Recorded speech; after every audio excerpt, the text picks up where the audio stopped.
आज शनिवार 29 मार्च को है चैत्र अमावस्या। हिंदू पंचांग के अनुसार चैत्र अमावस्या चैत्र माह की अमावस्या को कहते हैं। ये दिन स्नान दान और धर्म कार्य के लिए बहुत ही शुभ होता है। इस दिन पूर्वजों की पूजा का विधान है। मान्यता है कि चैत्र अमावस्या का व्रत करने से पितरों को मोक्ष की प्राप्ति हो जाती है। इतना ही नहीं, इस व्रत के प्रभाव से व्यक्ति के जीवन के सभी कष्ट दूर हो जाते हैं। अब जानिए चैत्र अमावस्या की पावन कथा। पौराणिक कथा के अनुसार किसी नगर में एक राजा राज्य करता था। राजा की रानी बहुत ही धार्मिक विचारों की थी। राजमहल के ठीक सामने साहूकार की एक हवेली थी। रानी और उस साहूकार की पत्नी की घनिष्ठ मित्रता थी। तभी एक दिन हवेली से साहूकार की पत्नी की रोने की आवाज़ आई। इस पर रानी ने उससे कारण पूछा। तब राजा ने बताया कि साहूकार का पुत्र मर गया है। रानी ऐसे दुख से वंचित थी, इसलिए वो राजा से एक बार फिर पूछी कि ये दुख क्या होता है।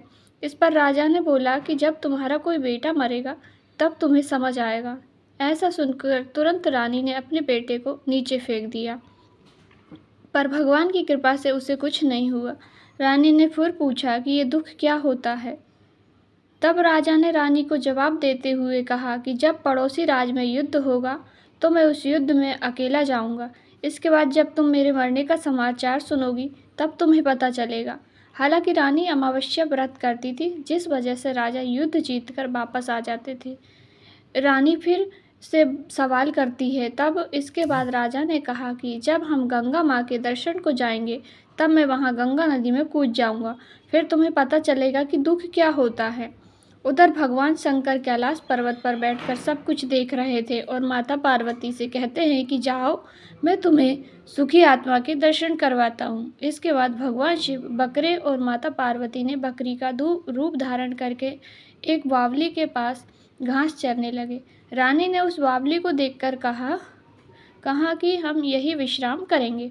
इस दौरान रानी ने महादेव और माता पार्वती की सारी बातें सुन ली, जिससे महादेव और माता पार्वती आपस में बात कर रहे होते हैं कि रानी ने अमावस्या का व्रत किया है, इसलिए उसे इस जन्म में कोई दुख नहीं मिलेगा। सारी बातें सुनकर रानी को सब कुछ समझ आ गया। फिर उसने राजा को सब कुछ बताया। ऐसा माना जाता है कि अमावस्या व्रत करने से इंसान के सभी कष्ट, सभी संकट दूर हो जाते हैं। हमारी एक कथा पूर्ण हुई। अब हम सुनते हैं शनिचरी अमावस्या यानी शनिवार के दिन पड़ने वाली अमावस्या की कथा। सूर्यदेव की दो पत्नी थी, संध्या और छाया। संध्या भगवान विश्वकर्मा की पुत्री थी। जब संध्या का विवाह सूर्यदेव से हुआ तो वह सूर्य के तेज को सह नहीं पा रही थी। इससे परेशान होकर एक दिन देवी संध्या ने अपने प्रतिरूप छाया को उत्पन्न किया और उसे अपनी जगह रहने के लिए कह दिया। छाया सूर्यदेव की पत्नी बनकर रहने लगी। दूसरी ओर संध्या खुद धरती पर अश्व रूप में आकर विचरने लगी। एक दिन जब सूर्यदेव छाया के पास संतान प्राप्ति की इच्छा से आए तो उनके तेज को देखकर छाया का रंग काला पड़ गया और वह गर्भवती हो गई। छाया के पुत्र के रूप में भगवान शनिदेव का जन्म हुआ। जिस दिन शनिदेव का जन्म हुआ उस दिन शनिवार और अमावस्या तिथि थी, इसलिए शनि अमावस्या धार्मिक दृष्टि से विशेष महत्व माना जाता है। शनिदेव को देखकर सूर्यदेव क्रोधित हो गए, क्योंकि शनिदेव का रंग श्याम था। सूर्यदेव ने संध्या से कहा कि यह मेरा पुत्र नहीं हो सकता। इसके बाद सूर्यदेव को यह भी भेद पता चल गया कि उसकी पत्नी संध्या की जगह काफ़ी समय से छाया रह रही है। सूर्यदेव को जैसे ही यह सत्य पता चला वैसे ही उनका क्रोध और भी अधिक बढ़ गया। वे छाया और शनिदेव को छोड़कर अपनी पहली पत्नी संध्या की तलाश में चले गए। शनिदेव जब बड़े हुए तो उन्होंने स्वयं को सूर्यदेव से भी अधिक प्रभावशाली और ताकतवर बनने का प्रण किया। भगवान शिव की तपस्या करने लगे। शिव जी ने शनिदेव की तपस्या से प्रसन्न होकर उन्हें गृहों में न्यायाधीश और दंडाधिकारी पद प्रदान किया। शिव जी से यह वरदान पाकर शिव जी ने यह वरदान दे दिया कि हे शनि, नवग्रहों में तुम्हारा विशेष स्थान और सम्मान होगा। तुम्हारे न्याय से तीनों लोकों में कोई भी नहीं बचेगा। तुम सभी जीवों को कर्मों को देखते हुए न्याय करोगे।